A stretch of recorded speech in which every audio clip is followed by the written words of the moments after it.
Selamat datang di Bicara Aktor, episode perdana yang ngomongin membedah habis-habisan pencapaian aktor ketika memperdalam karakternya di sebuah produksi film atau series di Indonesia. Nah, di episode kali ini, episode pertama, akan kedatangan seorang aktor yang sudah nggak asing lagi, Kiki Narendra. Sudah boleh halo? Boleh, boleh. Halo. Nah, seru halo. dikit dong, Mas. Oke, iya. Katanya suruh serius. Oh enggak, ini take 2 ya berarti. Kita Oke. serius ya. Halo teman-teman, saya Kiki. Senang bisa diundang sama Kiva di Bicara Aktor. Nah, ini Mas Kiki zodiaknya apa, umurnya berapa? Jodohan. Kata Mas. mutiara. Maklum, ini ya angkatannya Perang Dunia Kedua kemarin. Oke, teman-teman yang nonton, Mas Kiki Narendra ini adalah seorang aktor yang filmnya udah 200 kayaknya ya. 243,2 FM. Dia merupakan seorang di garis benang perfilman Indonesia. Di benang perfilman merah. Merah, ya. Kejayusannya juga tak terkira. Jadi mau dimaklumi sepanjang episode dia akan seperti itu. Ya. Nah, Mas Kiki Narendra ini kemarin baru memenangkan di Piala Maya dengan apa? Nominasi. Enggak dong, menang. Iya, kategori. Sosok lupa. Iya, maksudnya ngomongnya kategori. Oh ya, kategori penampilan terbaik. Penampilan singkat dan berkesan. Gila banget gak tuh berkesan. Singkat aja berkesan, kalau kebanyakan enak. Enggak, tapi itu kan jarang ya kategori itu. Tapi kita Iya. bisa bilang, tim Studio Rekreasi juga setuju bahwa penampilanmu di Pengabdi Setan 2 itu memang berkesan, Mas. Karena dia juga merupakan karakternya comic relief ya. Agak-agak comic relief gitu di Pengabdi Setan. Iya, pas pertama kali dapat skripnya sih seneng banget gitu ya, Kif. Karena kita baca rame-rame, terus ini titik-titik komedinya tuh di sini nih. Di si Pak Ustadz Mahmud. Ustadz Mahmud. Mahmud. Oke. Jadi senang sekali, dan memang bukan komedi yang berusaha untuk melucu gitu, tapi memang situasinya yang membuat ini jadi icebreaker aja gitu di film itu, di Rumah Susun itu gitu. Oke. Nah, sebelum kita lanjut ngomongin sedikit, Mas Kiki ini gabung project ini tuh gimana sih sama, kan sebelumnya udah pernah sama apa namanya? Bang Joko gitu kan? Iya. Iya, ini kerja bareng yang ketiga sama Abang. Waktu itu sebenarnya udah cukup lama, waktu itu sebelum pandemi gitu. Sebelum pandemi kita udah dihubungin sama Abang. Ki, bulan ini kosong nggak? Kosong dong gitu ya. Selalu kosong gitu. Peres. Kosong dengerin Bang. ya, Bang. Coba terus ya udah, nanti biar dihubungin sama tim produksinya. Kita udah mulai ketemu, kita sudah mulai fitting, kemudian kena pandemi waktu itu. Jadi Sempet kena pandemi. Jadi mundur lagi. Akhirnya mundur, kalau nggak salah 6 apa 7 bulan gitu. Harusnya Maret, akhirnya September atau April, September apa Oktober gitu.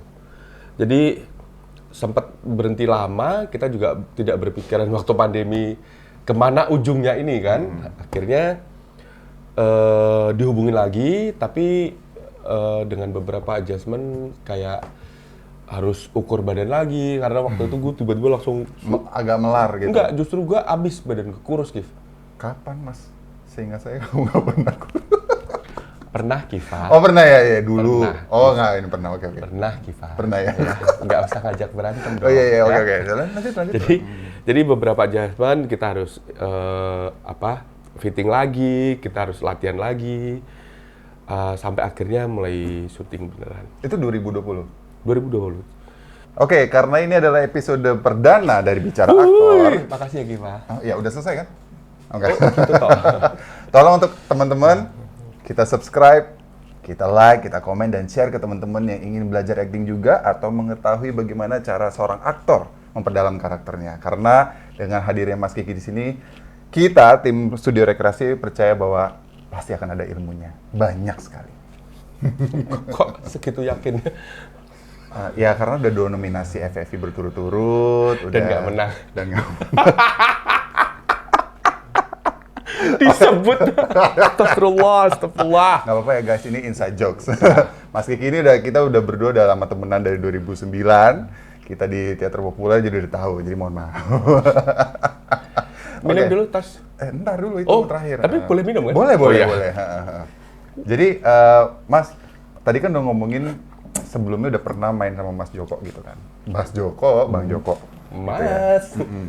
Tapi, apakah Mas langsung menerima karakter si Ustadz Mahmud ini atau bagaimana? Seneng atau ini adalah sesuatu yang beda buat gue? Karena jujur ya, pas kita mau ngundang tuh sampai bingung mau milih karakter yang mana karena Mas Kiki bagus semua mainnya gitu kan. Tapi karena kebetulan kemarin menang, malas deh udah. Karena menang dan kita setuju bahwa ini adalah mencuri perhatian, kan ini ada sisi komedinya gitu. Iya. Ada comic relief sesuai dengan tadi pernyataannya gitu. Nah, kenapa gitu? Kenapa memilih ini gitu? Ya sebenarnya ya tidak susah untuk kalau misalkan di calling Joko Anwar untuk bilang tidak tuh juga Agak takut di blacklist gitu. bukan di blacklist. Ya ini buat gue selalu menyenangkan sekali bekerja bersama Joko Anwar gitu. Dan ketika dikasih skripnya, gue melihat bahwa ini karakter yang berbeda gitu. Kiki yang biasanya gue dapat skrip itu kalau tidak perannya bapak-bapak yang anaknya kalau nggak cantik ganteng. Yang kedua selalu jadi penjahat. Penjahat jadi tukang rentenir lah, jadi apa tukang kepruk segala macem. Guru yang endingnya juga mati gitu lah ya. Ya jadi begitu. Oke, sedih gitu Mas. Nggak panjang gitu. Nggak apa-apa. Nominasi kan tadi. Jadi begitu ngelihat Kiki, kamu perannya jadi Ustadz Mahmud ya. Ntar dulu Bang, Ustadz nih Bang. Ini nggak salah nih gue jadi Ustadz. Ini buat jujur-jujuran aja, gue itu Katolik. Gue dibesarkan dari keluarga Katolik juga. Jadi begitu mendapatkan peran Ustadz gitu tuh langsung semangatku menggebu-gebu gitu. Wah ini Kenapa Mas kok sesemangat itu? karena perannya berbeda sekali dengan yang lainnya gitu. Jadi Ustadz dan Ustadznya tuh bukan cuma Ustadz tempelan aja gitu. Tempelan tuh dalam artian gue tidak punya apa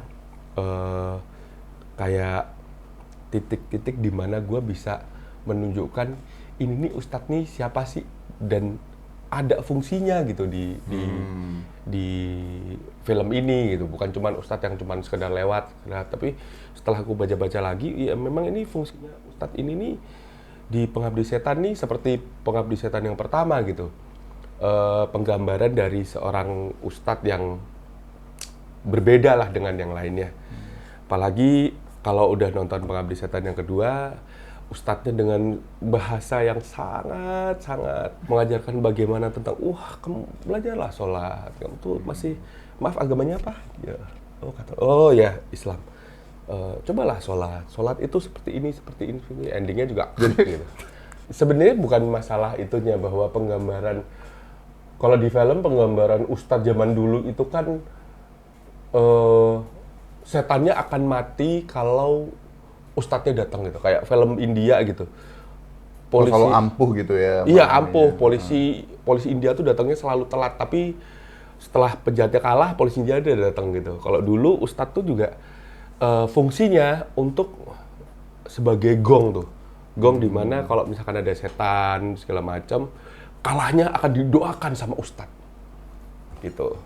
Nah, ini nggak tahu ya, Abang juga otaknya juga seperti apa gitu kan, bagaimana dia memikirkan ini, tapi melihat karakter ini jadi sangat menarik sekali gitu.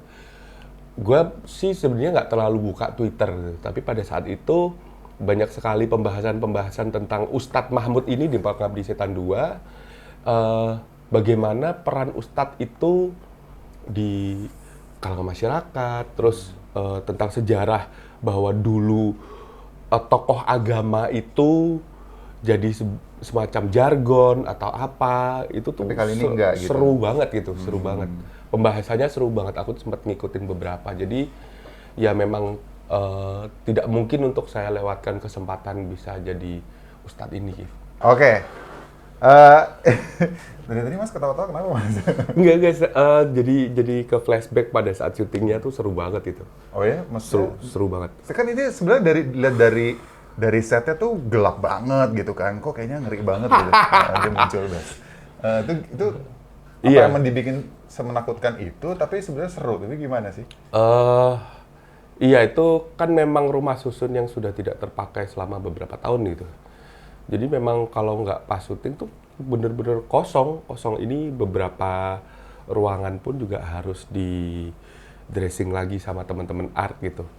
Karena kalau enggak, sebenarnya ada beberapa unit yang nggak ada temboknya, jadi langsung los aja, Kif. Langsung los aja, jadi angin, gitu. Ya dan di adegan ini tadi, dari mulai baca skripnya aja sudah ketahuan bahwa ini pasti akan lucu nih. Timing komedinya tuh di situ. Nah itu dirimu mengetahui ini ada timing komedi itu gimana sih? Supaya teman-teman juga tahu gitu. Menurutmu, ini menurutmu tadi kan timing akademi lagi komedinya kan bisa nyampe gitu. Nah itu apa yang Sebenarnya cuman gini aja. Kita kan baca skrip nih. Kita waktu itu kan reading ya kita baca aja. Terus ada narasinya dibacain sama Bang Joko. Baca terus tiba-tiba si peran Tony itu Ustadz memang harus nunggu timing sih. Komedi itu salah satunya masalah timing gitu. Ustadz sambil kita bayangin aja bahwa situasinya kayak gini, si Tony nyari. Biasanya tuh ada apa nih? Orang kan penonton berpikiran, wah ini udah pocong, udah gelap, pikirannya jeng gitu. Begitu keluar, ya. Nah itu begitu aku ngomong iya, itu satu ruangan semua pada ngakak gitu. iya emang jujur gue juga ngakak pas gitu kayak karena itu pas banget timingnya kan. Iya. Tapi kenapa dirimu memilih adegan itu pas iyanya dengan santai? Kan biasanya ada yang ngagetin, ada yang lebih nampilin seluruh badannya. Dirimu kan cuma kepala doang. Itu yang menurut gue juga kayak bikin lucu gitu. Kayak cuma ya gitu kan gitu. Itu di narasinya tertulis sih, Kif. Setengah badan, kepala Iya. doang. Ustadz Mahmud dari luar pintu melongokkan kepalanya ke dalam sambil berkata, ya. Oke. Jadi, wah kalau tahu gitu gue bawa skripnya sih. Kita bisa bedah satu skrip penuh gitu ya. Bawa aja sekarang pulang dulu kita bisa nunggu. Oh iya oke. Makasih ya teman-teman. Jadi ya memang harus kalau kita reading itu kan dan ini abang tuh suka yuk kita sekarang full ya. Ada yang kita baca kering. Pas itu tuh kita juga ikut ngerasain nih. Oh, beatnya seperti ini, timing keluarnya seperti ini. Jadi kita punya gambaran nanti pada saat syuting seperti apa dan seperti gambaran kita pada saat kita reading, ya hasilnya ya seperti ini, seperti yang gambaran kita aja pada saat reading. Gitu. Berarti sebenarnya dirimu sebagai seorang aktor itu senjatanya adalah memainkan imajinasi dulu gitu ya, menggambarkan dulu sebenarnya situasinya kayak apa untuk mencapai gambaran itu gitu. Misalnya untuk kira-kira begini nih gitu, karena supaya untuk masuk untuk ke karakter, masuk untuk ke situasinya kayak apa gitu, kayak gitu. Itu langkah awalnya bukan atau gimana? Sebenarnya bukan masalah menggambarkan dulu. Ya seperti yang kita tahu kalau kita mengulik sebuah karakter yang harus kita kuatkan itu karakter kita dulu, gitu kan? Karakter kita dulu, baru kita menggambarkan ambience-nya, situasinya, segala macam. Kalau gue tuh menggambarkan ini nih kita tuh konten gitu, konten. Karakter kita tuh konten. Konten itu selalu dibungkus dengan konteks. Gitu. Kalau kontennya nggak jadi, ini konteks ini tidak akan membungkus apa-apa. Iya. Gitu. Luaran doang gitu Iya. kan. Pun juga kalau kontennya sudah jadi tapi tidak dibalut dengan konteks, ini nggak akan jadi apa-apa. Jadi konten ini selalu terbungkus dengan konten ini selalu terbungkus dengan konteks gitu.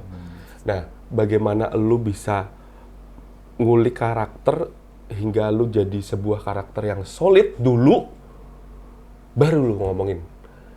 Gue bayangin ambience-nya, gue bayangin situasinya, gue bayangin ininya gitu. Nah, untuk seorang si Ustadz ini, lu gimana untuk si kontennya ini? Kontennya sebelum kita reading, gue dikasih background karakter sama abang. Oh, dia selalu gitu sih emang? Abang itu selalu, kita sebagai pemain selalu happy sama abang karena kita sangat dimanjain sekali. Niki, ini background karakternya seperti ini, jadi gue pulang, gue bawa PR yang gue kerjain di rumah. Oke, Ustadz Mahmud ini penggambarannya seorang Ustadz tahun 80-an, Ki.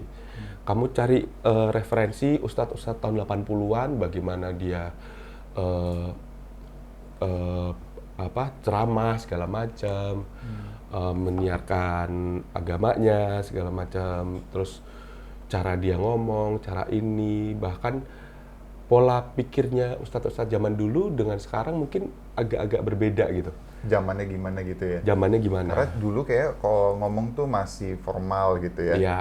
Masih kayak kamu ini kamu masuk neraka, kamu ini kamu masuk surga Iya. gitu.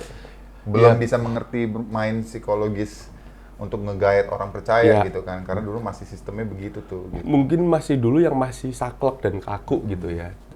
Terus disuruh nyari karakter itu. Coba kamu kulik karakternya seperti itu, Ki. Jadi gue kerjain PR dulu di rumah. Terus ada beberapa adjustment yang gue juga bisa diskusi sama Bang Joko. Bang, kayaknya karakter ini gue bisa bikin seperti ini ya Bang. Begini. Oh ya, oke. Terus nanti di part yang ini seperti apa gitu. Nanti beatnya seperti apa, segala macam. Jadi dia tuh, Joko tuh udah tahu beat-beat filmnya tuh mau dibikin seperti apa, beatnya seperti apa tuh dia udah tahu. Tempo gitu-gitu ya. Tempo segala macam. Kayak ada satu adegan lagi pada saat aku ketemu sama si Ratu Felicia sebelum aku itu spoiler Yang matinya gitu kan. itu kan tubrukan blap gitu. Ustadz, saya ada pocong. Saya lihat ada pocong. Pocong tuh nggak ada, adanya tuh ini. Nah, pada saat take itu, take pertama Joko, oke, ini kita take kedua ya, take kedua, gue pengen bahwa lu ini satu napas. Sebenarnya ini bukan kewenangan gue untuk ngasih tahu pemain dengan cara seperti ini, tapi gue pengen ini lu harus ngomongin ini satu nafas, karena untuk kebutuhan editing pace-nya juga harus di titik ini. Kalau pace-nya kamu turun, ini nggak akan sampai puncak, Ki. Oke Bang, kita coba. Jadi ya dia benar-benar ngasih kebebasan, tapi dia juga punya batasan-batasan editing yang udah jadi di kepalanya dia. Iya, dia memang Gitu. katanya bagus di situ gitu. Dia udah Iya. tahu persis editingnya mau gimana, Iya. mau precisnya kayak apa. Tapi bisa dibayangin sih kalau seandainya kita nggak serius sebagai aktor untuk mempelajari timing, beat, dan satu nafas seperti itu akan sulit tuh pasti. Iya. Karena kan kita harus juga paham kan kalau beat film, beat cerita tuh gimana gitu, nafasnya harus gimana. awalnya agak kedodoran juga, satu napas gimana nih? Sampai 2 kali, 3 kali take. Oh, kuncinya di sini nih. Di sini gitu. Oh. Terus kayak tadi tuh kan ada pas lagi lihat adegan dari cara jalannya agak beda tuh ya sama dirimu gitu kan gitu, terus agak sengal-sengal gitu kan. Apakah itu juga dalam iniannya breakdown-nya Mas ketika bikin karakter itu? Sebenarnya dilihat dari skripnya aja sih. Itu kan rumah susun beberapa lantai. Sementara liftnya mati. Dengan usia seperti itu, gue berpikiran bahwa wah lo naik tangga, naik turun tuh pasti ngos-ngosan gitu. Dan karakter Ustadz Mahmud sendiri juga memang ada masalah dengan pinggangnya. Ustadz Mahmud. Oh, Ustadz Mahmud. Kok gue denger Kiki Narendra ya? Jadi memang gesturnya memang dirasa-rasa segala macam. Akhirnya ya keluar gestur seperti itu. Ngos-ngosannya, ada seseknya. Gitu sih. Karena memang sebenarnya dalam acting itu kan kita harus mau mengetahui namanya logika keadaan juga kan. Ya. logika story itu kadang-kadang aktor-aktor suka melewati itu. Jadi ya main aja, tapi tidak mengetahui sebenarnya dari mana sebelumnya, before and afternya gitu Iya. kan. Iya kan liftnya mati, lu naik tangga umur segitu masa kagak ngos-kosan? Nah, itu yang kadang-kadang susah dilihat gitu kan. Untuk believable, kita harus bisa mengetahui itunya, toh benar? Ya, betul Kak. Jadi Keren loh kamu. Coba jadi aktor. ya maaf saya host doang di sini. Kebetulan belajar acting. Oh, kamu kuda. Kamu Kuda. horse. Horse. Kuda hitam. Oh. Itu yang dicatur itu loh, Mas. Maaf ya, inside joke lagi. Oke, mau tahu yang pas kemarin Mas lagi adegan mati itu Mas beneran ini Enggak, itu ada green screen-nya. Apa-apa. Jadi gua ditutupin pakai sebenarnya pas adegan kayang itu kebayangin, bukan, oke, terus? pas adegan kayang itu bukan gua. Jadi ada body double. ya, Jadi baru mau ada bilang hebat. ada kepalaan gua, terus Oh, di temen Astradanya pakai kayak cap gitu, tapi warnanya hijau. Oh, terus dia gitu ya. Iya. Itu agak ngeri sih, adegan lu mati itu agak ngeri sih sebenarnya. Ya. Kasian sebenarnya. Gak sih, sebenarnya gue juga sedih gitu, karena scene gue jadi nggak banyak. Tapi menang piala toh. Komplain terus. Ya, oke. Terima kasih Mas untuk datang ke episode perdana kita untuk bicara aktor. Kita sudah membahas bagaimana menjadi Ustadz Mahmud itu seperti apa. Semoga teman-teman yang nonton bisa mengerti sedikit bahwa pendalaman seorang aktor itu juga tidaklah mudah.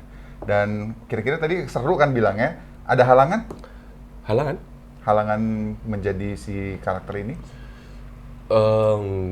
Ya enggak sih, sebenarnya ya dibawa seru aja sih. Selalu kalau lu, gua gitu, kita tuh tahu betapa kalau kita ada satu project kita harus ngulik karakter tuh serunya tuh di situ gitu, Kif. Iya. Serunya tuh bagaimana kita tuh menggali karakter lain, kita membentuk, membikin sebuah sosok baru gitu. Itu tuh seru banget gitu. Pada saat syutingnya sih udah, karena PR udah dikerjain, jadi tinggal ngejalanin. Tapi serunya kan pas persiapannya itu. Persiapannya, iya. Kita diskusi sama sutradaranya, sama lawan main kita, sama itu sih. Betul. Iya, tapi kan tadi saya nggak ngerti acting, saya kan bukan... Oh iya, sorry. Kapan-kapan ikut aku syuting ya. Iya. Ya. Bawa-bawain barang-barang mungkin ya boleh ya? Ya kalau kamu nggak repot ya. Oh iya, Nggak Mas, apa-apa, ada waktunya kok. Ada kan? Ada. Oh ya udah, ntar ikut aku ya. Makasih lo baik hati banget ya seorang Kiki Narendra. Biasa ini, aja, teman-teman. biasa aja. Oh biasa aja, oke. Jangan ngambil itu sebagai sebuah keuntungan buat kamu, biasa. Oh aja. iya, maaf. Tapi maaf. kemungkinan kamu oke sih, ganteng juga. Oh ganteng aku Mas. Lumayan Oh, iya, lah. Bisa ya. Ya semua itu pasti harus dicoba kan. Oh iya, betul. Ya, Oke. jangan terlalu pede dulu. Jangan terlalu banyak harapan gitu. Jangan ya. terlalu banyak harapan. Wah, gue bisa acting, gue bisa main film, gue bisa menang Dor. Apa? Tempo aktor terbaik. Jangan pikiran ke situ dulu, Kif. Jangan. Yang penting jalanin dulu. Jalanin gitu. dulu. Dimulai dari angkat-angkat barangnya Kiki Narendra. Betul sekali. Oke, terima kasih Kiki Narendra untuk datang ke studio rekreasi di Bicara Aktor. Terima kasih teman-teman sudah mengundang saya juga. Nah, terakhir, buat teman-teman tahu next project-nya apa sih? Next project-nya kemarin sudah di-announce sama Netflix. Ada satu project bersama Palari, bersama Mas Edwin. Tunggu aja tayangnya, kemungkinan ya kalau nggak akhir tahun ini ya tahun depan lah. Masih konfidensial Masih ya, konfidensial katanya. judulnya.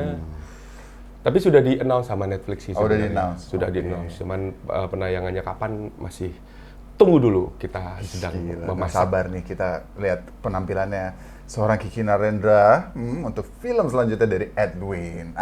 Kita doakan dari studio rekreasi dan Bicara Aktor Yeay. untuk bisa cemerlang lagi di next project. Terima kasih Kiva. Cheers.